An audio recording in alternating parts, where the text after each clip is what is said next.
உலகெங்கும் வாழும் அன்பு தமிழ் நெஞ்சங்களுக்கு வணக்கம். என்பிசி செய்தி மடலில் வார வாரம் புத்தம் புது கேள்விகளும் தேவனுடைய வேதத்திலிருந்து ஆலோசனைகளும் நாம் அறிந்து வருகிறோம். இந்த நிகழ்ச்சிக்கு உங்களை வரவேற்பதில் மிகுந்த மகிழ்ச்சி. அன்பு தமிழ் சொந்தங்களே, இந்த என்பிசி செய்தி மடலில் இது ஒரு ஹாட் டாக் நிகழ்ச்சி, கிறிஸ்தவ விழிப்புணர்வு நிகழ்ச்சி. உங்கள் வாழ்க்கையும் உங்கள் செயலையும் மாற்றும் ஒரு அற்புதமான நிகழ்ச்சி. தொடர்ந்து நிகழ்ச்சியை பாருங்கள். நமது கிறிஸ்தவ பிரியார் டாக்டர் பீட்டர் சாலமன் ஐயா அவர்களை வரவேற்று நேர்காணலுக்கு செல்லலாம். ஐயா வணக்கம். ஐயா வணக்கம். சொல்லுங்க. கடந்த வாரம் அறிவு, மனசாட்சி, இந்த ரெண்டு விஷயங்களை நம்ம கவனித்தோம். அதில் பல அரிய தகவல்களை வேதத்தின் ஆதாரங்களோடு நீங்கள் எடுத்து சொன்னீங்க. இன்றைய நாளில் சிந்தை அல்லது எண்ணம் என்று சொல்கிறாங்க இல்லையா, மைண்ட் அல்லது தாட்ஸ் அப்படின்னா என்ன ஐயா? ரொம்ப நல்ல கேள்வி. அதாவது அறிவு, மனசாட்சி போன வாரத்தில் அதாவது கான்ஷியஸ் அண்ட் நாலேஜ் என்னன்னு பார்த்தோம். இப்போ எண்ணம் அப்படின்னா ஆங்கிலத்தில் தாட்ஸ். இதை தான் கொஞ்சம் வேற சொல்றதா இருந்தால் சிந்தை, இன்னும் கொஞ்சம் இறங்கி சொல்றதா இருந்தால் யோசனை. இப்போ நம்ம சாதாரணமாக ஒருவரோடு ஒருவர் பேசும்போது நான் யோசித்து சொல்கிறேன் அப்படின்னு நம்ம சொல்றோம். அப்போ யோசித்து சொல்கிறேன் என்று சொன்னால் உங்களுடைய அறிவையும் மனசாட்சியும் கேட்கிறீர்கள். உங்க மனதால கேட்குறீங்க, இதை நான் சொல்லலாமா, இந்த பதில் சரிதானா, இப்படி பேசினா சரியா இருக்குமா. அப்படியானால் மனசாட்சி, அறிவு இவைகளின் குழந்தை. அதை தான் நம்ம எண்ணம் அப்படின்னு நம்ம நினைக்கிறோம், சிந்தை என்று நினைக்கிறோம். அதாவது conscious and knowledge new born child, அதுதான் சிந்தை தொடர்பு இருக்கு. ஆமாம். அதனால் நீங்கள் எப்பொழுதுமே உங்கள் சிந்தையில் ஒரு கேள்வியை ஏற்படுத்தி அறிவை கேட்கிறீர்கள், மனசாட்சி கேட்கிறீர்கள். இது ஒரு சரியான பதிலாக இருக்குமா, இது பொருத்தமாக இருக்குமா, கேட்கிறவனுக்கு இது எப்படி போய் சேரும், இப்படியெல்லாம் யோசித்து அதுக்கப்புறம் ஒரு பதில் சொல்கிறீங்க. உடனே சொல்ல முடியாது. அதனால் எண்ணம் என்பது டெஸ்டிங் லேப் மாதிரி. உங்களுடைய மனசாட்சியும் அறிவையும் கன்சல்ட் பண்ணி புதிய ஒரு குழந்தையை பெற்றெடுத்தது போல நீங்கள் உங்கள் எண்ணத்தை பிரதிபலிக்கிறீங்க. நம்ம பைபிளை படிக்கும்போது தேவன் நம்முடைய பதிலாகி எண்ணத்தை, அதாவது அந்த தாட்டை படிக்கக்கூடியவராக இருக்கிறார். அவரால் புரிந்து கொள்ள முடியும். நாமே இந்த காலத்தில் நீங்கள் பார்த்தீங்கன்னா ஒருத்தருக்கு ஒருத்தர் பேசும்போது நீ தானே யோசிக்கிற, எனக்கு தெரியும் அப்படின்னு நம்ம சொல்கிறோம். ஒரு குத்து மதிப்பாக சொல்கிறோம். ஒரு காதலன் காதலியை பார்த்து சொல்கிறார், இதுதான் நீ யோசித்த, எனக்கு தெரியும் அப்படின்னு அடித்து பேசுகிறத நம்ம பார்க்குறோம். அதாவது ஒரு நியர் ஆன்சருக்கு தான் போக முடியும். எண்ணத்தை மனிதனால புரிந்து கொள்ள முடியாது. உங்கள் மனதுக்குள்ள 1000 இருக்கும், அதையெல்லாம் என்னால் புரிந்து கொள்ள முடியாது. ஆனால் இயேசு கிறிஸ்து வாழ்ந்த காலத்தில் புதிய ஏற்பாட்டை நம்ம எடுத்து படித்தோம்னா அவரிடத்தில் பேசினவர்களுடைய எண்ணங்களை, அதாவது அந்த தாட்ஸை அவரால் புரிந்து கொள்ள முடிஞ்சது. உதாரணமாக மத்தேயு 9வது அதிகாரம் 3-4 வசனங்கள்.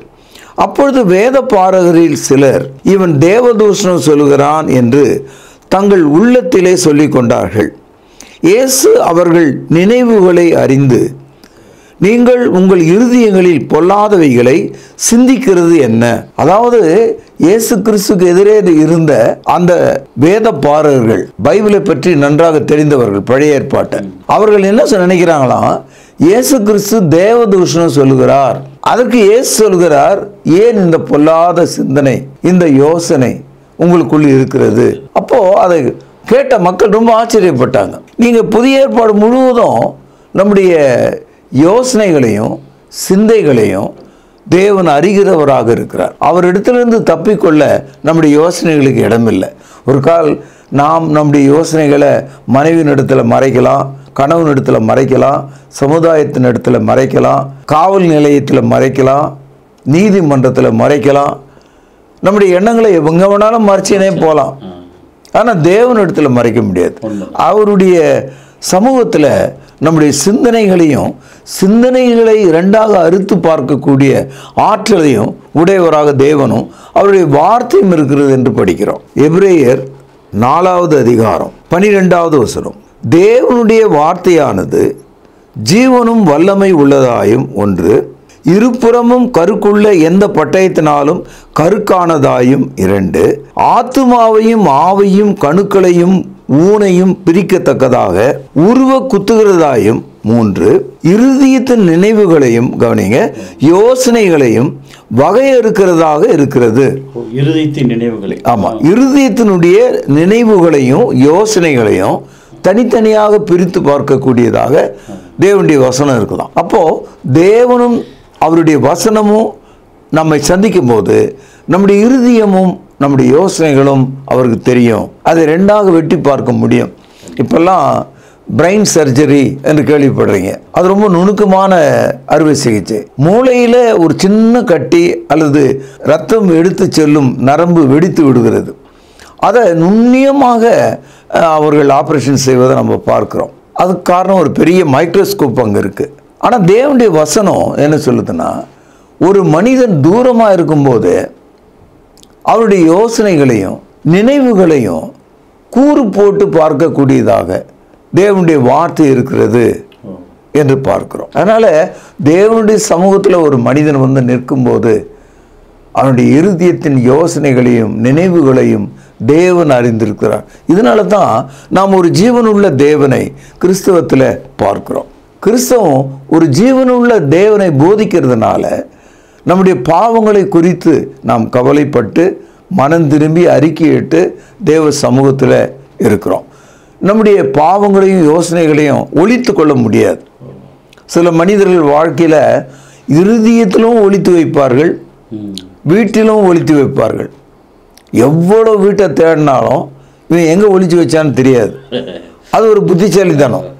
ஆனால் மனிதனுடைய இருதயத்தில் ஒழித்து வைத்தவர்களை ஒரு ஆளாலையும் கண்டுபிடிக்க முடியாது, யாராலையும் கண்டுபிடிக்க முடியாது. தேவனால் அதை தெரிந்து கொள்ள முடியும். அதனால தான் நம்முடைய பாவங்களை நாம் அறிக்கையிட்டு நாமே தேவ சமூகத்தில் சொல்லணும், நான் ஒரு பாவம் செய்தேன், என்னை மன்னியுங்கள் என்று சொல்லும்போது பாவ மன்னிப்பு நமக்கு உண்டாகிறது. உதாரணமாக லூக்கா 15ஆம் அதிகாரத்தில் இந்த ப்ராடிகல் சன், கெட்ட குமாரன் கதை ஒன்று நம்ம படிக்கிறோம். அந்த இடத்துல அந்த இளைய குமாரன் தகப்பனிடத்துக்கு வருகிறார். தகப்பனிடத்தில் வரும்போது அவருடைய இருதயத்தில் அவருடைய யோசனையில் என் தகப்பன் யார், அவருடைய செல்வம் எவ்வளவு பெரியது, வீடு எவ்வளவு பெரியது, எவ்வளவு வேலைக்காரர்கள் இருக்கிறார்கள், எவ்வளவு உணவு இருக்கிறது, இதெல்லாம் அவர் யோசித்து பார்க்கிறார். பார்த்துட்டு என்ன யோசிக்கிறாரு, நானோ இங்கே பன்றிகள் நடுவில் பன்றிகள் உண்ணும் தவிட்டினால என் வயிற்றை நிரப்ப ஆசையாக இருக்கிறேன், அதை கொடுக்க கூட யாரும் இல்லை, நான் இங்கே பசியினால் சாகிறேன். இந்த அளவுக்கு அவர் எண்ணி பார்க்கிறார். அப்போ இந்த தாட், அதாவது அந்த எண்ணங்கள் அவனுக்குள்ளவே பேசக்கூடியதாக இருக்கிறது, உணரக்கூடியதாக இருக்கிறது. நீங்கள் உங்களுடைய எண்ணங்களை நீங்கள் உணர முடியும்.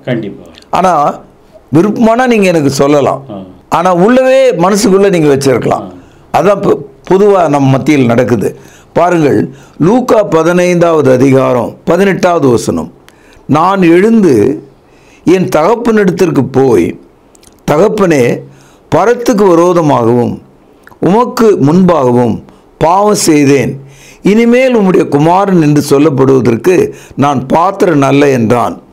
உம்முடைய கூலிக்காரில் ஒருவனாக என்னை வைத்து கொள்ளும் என்று சொல்லி எழுந்து புறப்பட்டு தான் தகப்பனிடத்தில் வந்தான். இப்போ நம்ம படித்த இந்த வசனத்தில் தகப்பனிடத்திற்கு போய் தகப்பனிடத்தில் என்ன சொல்ல வேண்டும் என்பதை யோசித்து, பிறகு அவன் இருக்கிற இடத்திலிருந்து எழுந்து ஓடி தகப்பனை சந்திக்கும் போது என்ன சொல்ல வேண்டும், இத்தனையும் அவன் மனதுக்குள்ளே யோசிக்கிறான். இதெல்லாம் யோசனை பண்ண பிறகுதான் எழுந்து ஓட ஆரம்பித்தான். ஓடி தகப்பனை பார்க்கிறான். அது மாதிரி நம்முடைய எண்ணங்கள், அதாவது அந்த தாட்ஸ் வந்து நமக்குள்ளே இருக்கிறது நமக்கு தெரியும். நம்முடைய மனசாட்சி அறிவும் நம்முடைய எண்ணங்கள் என்ன என்பதை காட்டுகிறது. விசாலமாக பார்க்கிறோம். இப்போல்லாம் பார்த்தீங்கன்னா கையடக்கமான ஒரு செல்ஃபோன் சைஸில் நம்ம எல்லாத்தையும் பார்த்துட்ருக்கோம். ஆனால் அதில் நமக்கு திருப்தி இல்லை. அதனால் என்ன செய்கிறோம், 40 இன்ச்சு பெரிய டிவி ஒன்று வாங்கிடுறோம். அதில் துல்லியமாக தெளிவாக பெருசாக படத்தை பார்க்குறோம். ஒவ்வொரு மனிதனுடைய மனசாட்சி அறிவு, அதனுடைய சிந்தனைகள், அதாவது இந்த யோசனையை அவன் எப்படி பார்க்குறான்னா 3 டைமென்ஷனில் அகன்ற திரையில் ஒரு திரைப்படம் பார்ப்பது போல அவனுடைய யோசனைகள் இருக்கிறது. அதனால் ஒரு மனுஷன் சுருக்கமாக கண்ணுக்கு தெரியாத அளவுக்கு யோசனைகளை பார்ப்பதல்ல. அவனுடைய யோசனைகளை அகலமான ஒரு திரையில பார்ப்பது போல அவனுடைய எண்ணங்கள் அவனுக்குள்ள பிரதிபலிக்குது. இதெல்லாம் நான் பார்க்கும்போது ரொம்ப ஆச்சரியமா இருக்கு. அதனால தான் சங்கீதக்காரன் சொல்றாரு, கர்த்தருக்கு முன்பாக பாவம் செய்த ஒரு மனிதன் அவனுடைய இருதயத்தில் இருக்கிற அந்த எண்ணங்களை கடவுள் பார்க்கிறார் என்பதாக அவன் உணர்றான். அந்த இளையகுமாரன் உணர்கிறான். அதுபோல இன்றைக்கு நீங்களும் நானும் கூட நம்முடைய பாவங்களை அறிக்கையிட்டால், அதை உணர்ந்து அறிக்கையிட்டால், அவைகளை மன்னித்து நாம் அவருடைய பிள்ளைகளாக இருக்கும்படி தேவன் நமக்கு சகாயம் செய்கிறார். சங்கீதம் 139:13 வசனம், நீர் என் உள்ளந்திரியங்களை கை கொண்டிருக்கிறீர், என் தாயின் கர்ப்பத்தில் என்னை காப்பாற்றினீர். 15 வசனம், நான் ஒளிப்பிடத்திலே உண்டாக்கப்பட்டு பூமியின் தாழ்விடங்களில் விசித்திர வினோதமாய் உருவாக்கப்பட்ட போது என் எலும்புகள் உமக்கு மறைவாய் இருக்கவில்லை. என் கருவை உம்முடைய கண்கள் கண்டது. என் அவயங்களில் ஒன்றாகிலும் இல்லாத போதே அவைகள் அனைத்தும் அவைகள் உருவேற்படும் நாட்களும் உமது புத்தகத்திலே எழுதியிருந்தது. தொடர்ந்து நம்ம படிக்கும்போது 139 சங்கீதம் 23, தேவனே என்னை ஆராய்ந்து என் இருதயத்தை அறிந்து கொள்ளும், என்னை சோதித்து கவனிங்கள், என் சிந்தனையை அறிந்து கொள்ளும், வேதனை உண்டாக்கும் வழி என்னிடத்தில் உண்டோ என்று பார்த்து நித்திய வழியிலே நடத்தும். அப்போ தாவீது பேரரசர் அவனுடைய இருதயத்தின் யோசனைகளை, சிந்தனையை கடவுளுடைய சமூகத்தில் எவ்விதமாக வெளிப்படுத்தி பேசுகிறார். இன்னைக்கு நீங்களும் நானும் கூட நம்முடைய நண்பர்களிடத்துல அல்லது மனைவியினிடத்துல, கணவனிடத்துல, பெற்றோரிடத்துல கண்ணீரோடு நம்முடைய இருதயத்தில் நடந்த பாவங்களை குறித்து அறிக்கையிட்டு என்னை மன்னியுங்கள் என்று கேட்கும்போது அவர்கள் நம்மை ஏற்றுக்கொள்கிறார்கள். அவ்விதமாக தேவனுடைய சமூகத்தில் ஒரு மனிதன் கேட்கிறான், வேதனை உண்டாக்கும் வழி என்னிடத்தில் உண்டோ என்று பார்த்து என்னை நித்திய வழியிலே நடத்தும். தேவனே நீர் என்னை ஆராய்ந்து என் இருதயத்தை அறிந்து கொள்ளும், என்னை சோதித்து என் சிந்தனைகளை அறிந்து கொள்ளும் என்று சொல்றார். அதனால ஒரு கிறிஸ்தவர் மனசாட்சியாலும் அறிவாலும் சிந்தையாலும் கட்டுக்கோப்பாக தேவ சமூகத்துக்கு வருகிறார். தேவனிடத்திலே அவர் நின்று மன்றாடுகிறார். இப்படிப்பட்ட ஒரு பயமுள்ள, கீழ்ப்படிதல் உள்ள வாழ்வை பெற்றதனால் புதிய ஏற்பாடு அவரை ரட்சிக்கப்பட்டவர் என்று போதிக்கிறது. அதாவது he is a saved man. அவர் பாவத்திலிருந்து ரட்சிக்கப்பட்டவராக இருக்கிறார். அதனால மனசாட்சியின் படியும் அறிவின் படியும் சகலவிதமான இருதயத்தின் யோசனையின் படியும் அவர் குணமாக்கப்பட்டிருக்கிறார். எண்ணங்கள், சிந்தனைகள் ஒரே வகையா இல்லை பல வகை இருக்கையா? நிச்சயமாக. இப்போ எண்ணங்களும் சிந்தைகளும் ஒன்றுதான், அது வெவ்வேறு அடுக்கு தொடராக பேசப்படுது. ரெண்டும் ஒன்று தான். இப்போ படிக்கட்டுகள் என்று பேசும்போது 1, 2, 3 அப்படின்னா ஒரு ஸ்ட்ரைட்டாக ஏறும்போது ஒரு 10 படி இருக்கும். 10ல் ஏதாவது ஒன்று தான், ஆனால் எல்லாமே படிக்கட்டுகள் தான். அதனால் இந்த சிந்தை, இதயம், யோசனை என்பதெல்லாம் ஒன்று தான்.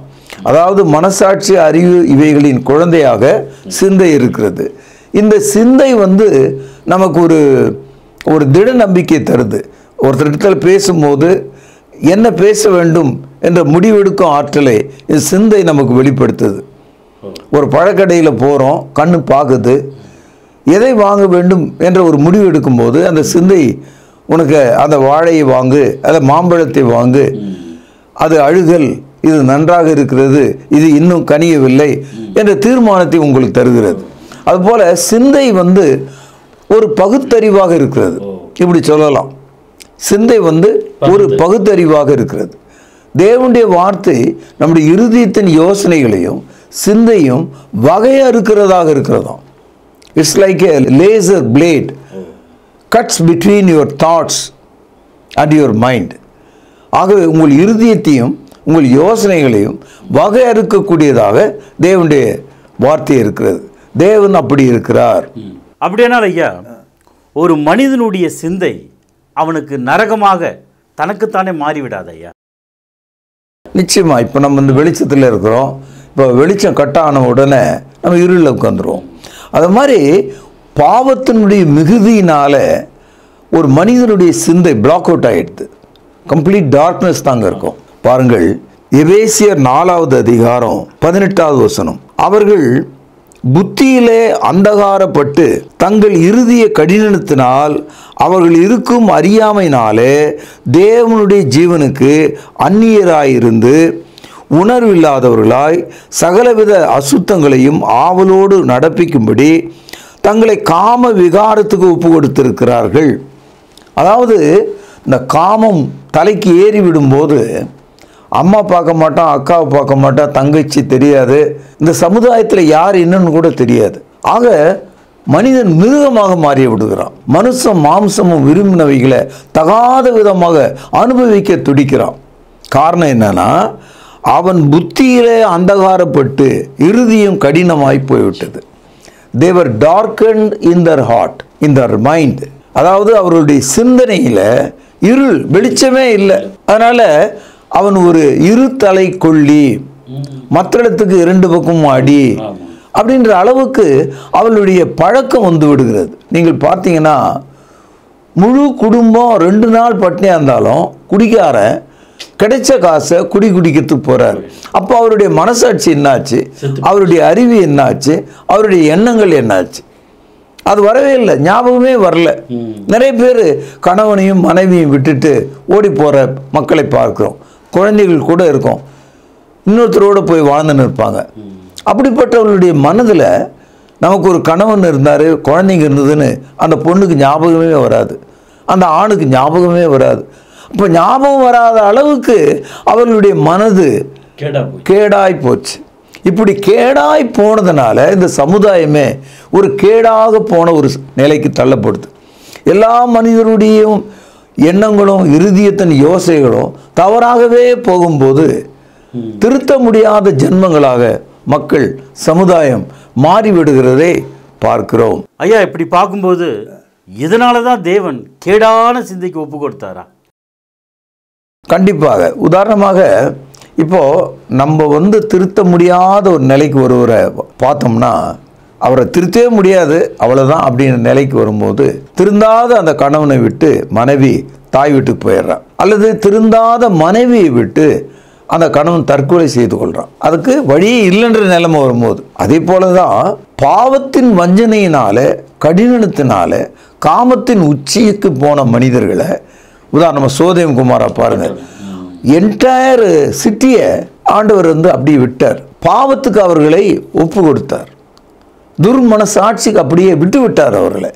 நீங்க பாருங்க, ரோமருக்கு எழுதிய நிருபம் 1வது அதிகாரம் 28வது வசனம், தேவனை அறியும் அறிவை பற்றி கொண்டிருக்க அவர்களுக்கு மனதில்லாதிருந்தபடியால் தகாதவைகளை செய்யும்படி தேவன் அவர்களை கேடான சிந்தைக்கு ஒப்பு கொடுத்தார்.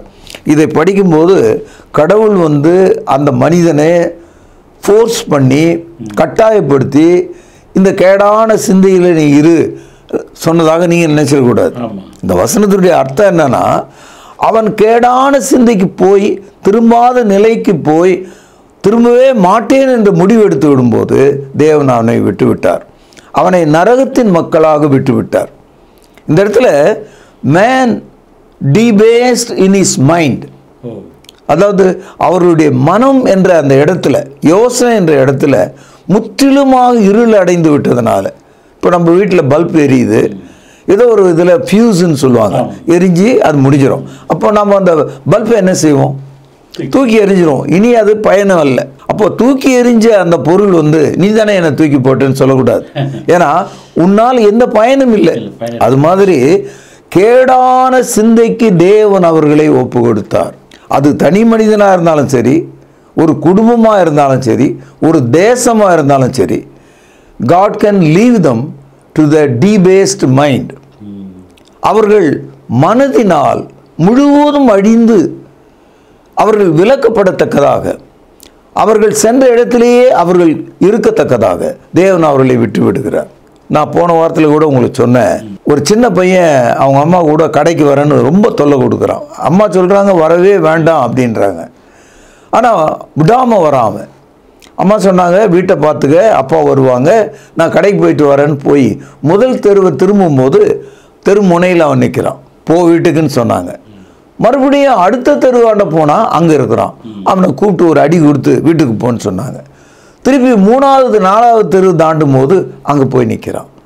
தாய்க்கு ரொம்ப கோபம், இன்னும் 2 அடி சாத்துனாங்க, வீட்டுக்கு போய் இருன்னு. அப்போ அவன் கேட்கல. அதுக்கப்புறம் அந்த அம்மாவால் அவனை அடிக்க விருப்பம் இல்லை. அவங்க சொன்னாங்க, வந்து தொலை, உன்னுடைய விருப்பம், அங்கே நாய் இருக்கிறது, நீ அங்கே தொலைந்து போவாய், வெறி நாய்கள் உன்னை கடிக்கும், அந்த மார்க்கெட்டில் சின்ன பையனாக இருக்கிறதுனால உன்னை யாராவது மிதித்து போடுவாங்க சொல்லிட்டு போயிட்டாங்க. மார்க்கெட்டுக்கும் வந்துட்டான் அவன். இப்போது அந்த தாய் அந்த பையனை தேடுவதாக இல்லை. அது மாதிரி தான் தேவனை விட்டு பிரிந்த மனிதர்கள் அறிவாலும் மனசாட்சியாலும் எண்ணத்தாலும் பாவத்தின் உலையிலே முற்றிலுமாக அவர்கள் மரித்து விடும்போது, அவருடைய ஆத்மா முற்றிலும் செத்து விடும்போது, when they become debased mind in their heart, God leave them. தேவன் அவர்களை விட்டு விடுகிறார். அது அவருக்கு நீதியாக இருக்கிறது. அப்படி விட்டாதான் சரி. அது நீங்க பாருங்க, செத்த ஆளை வீட்டுக்குள்ள இருக்க படுக்கையிலிருந்து தெருவுக்கு கொண்டாந்துடுறோம். தெருவிலிருந்து எடுத்து கொண்டு போய் சுடுகாட்டில் அல்லது இடுகாட்டில் கொண்டு போய் புதைத்து விட்டு வருகிறோம். அவன் யாராக இருந்தாலும் சரி, அவன் பெரிய எம்பரராக பேர அரசனாக இருந்தால் கூட செத்த உடனே அவனை தூக்கி கொண்டு வீட்டுக்கு வெளியே கொண்டு போகிறோம்.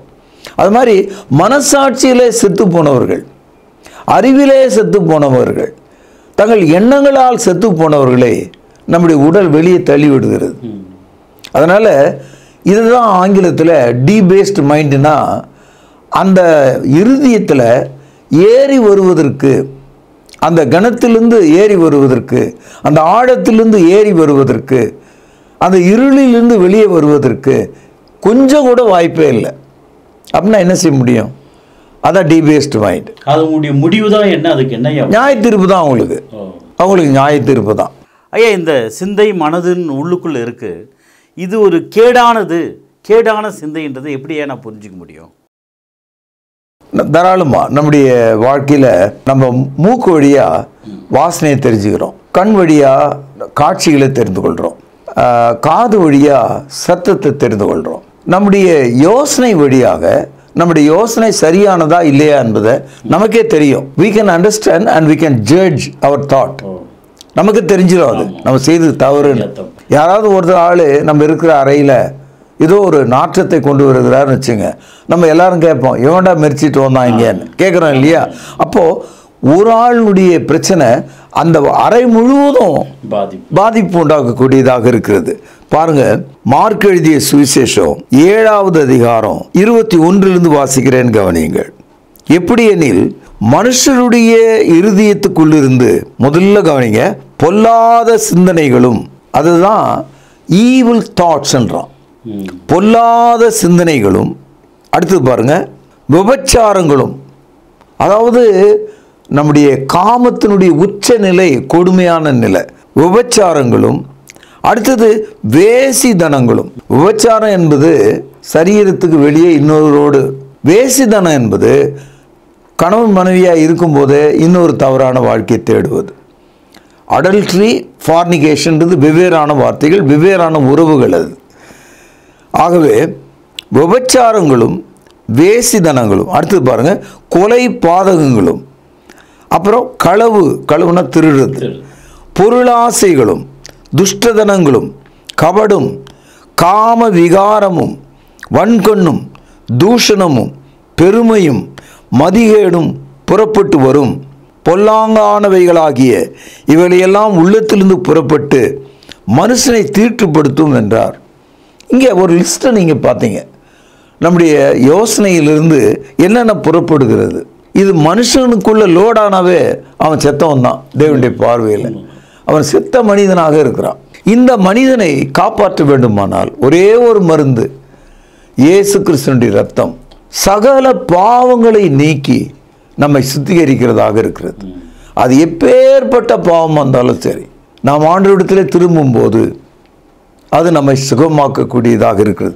உதாரணமாக இயேசுன்னு சொன்னாவே அவர் தமது ஜனங்களின் பாவங்களை நீக்கி அவர்களை ரட்சிக்கிறார் என்று பொருள். மத்தேயு 1வது அதிகாரம் 21வது வசனம், 1 யோவான் 1வது அதிகாரம் 8-9 வசனங்கள். நமக்கு பாவம் இல்லை என்போமானால் நம்மை நாமே வஞ்சிக்கிறவர்களாயிருப்போம், சத்தியம் நமக்குள் இராது. நம்முடைய பாவங்களை நாம் அறிக்கையிட்டால் பாவங்களை நமக்கு மன்னித்து எல்லா அநியாயத்தையும் நீக்கி நம்மை சுத்திகரிப்பதற்கு அவர் உண்மையும் நீதி உள்ளவராயிருக்கிறார். இப்போது இந்த கிறிஸ்தவ மார்க்கம், கிறிஸ்டியானிட்டி அப்படின்னு நம்ம பேசும்போது கத்தோலிக்கத்தையோ புராட்டஸ்டன்ட் மதத்தையோ அல்லது பெந்தேகோஸ்து அமைப்புகளையோ நம்ம பேசுவதில்லை, இயேசுவை பேசுகிறோம். கிறிஸ்டியானிட்டின்னு சொல்லும்போது we are talking about Jesus Christ.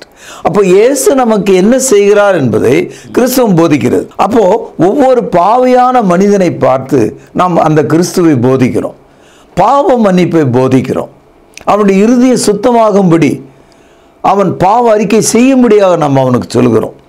ஆனால் நம் நாட்டில் இதை தான் விரோதமாக பார்க்குறாங்க.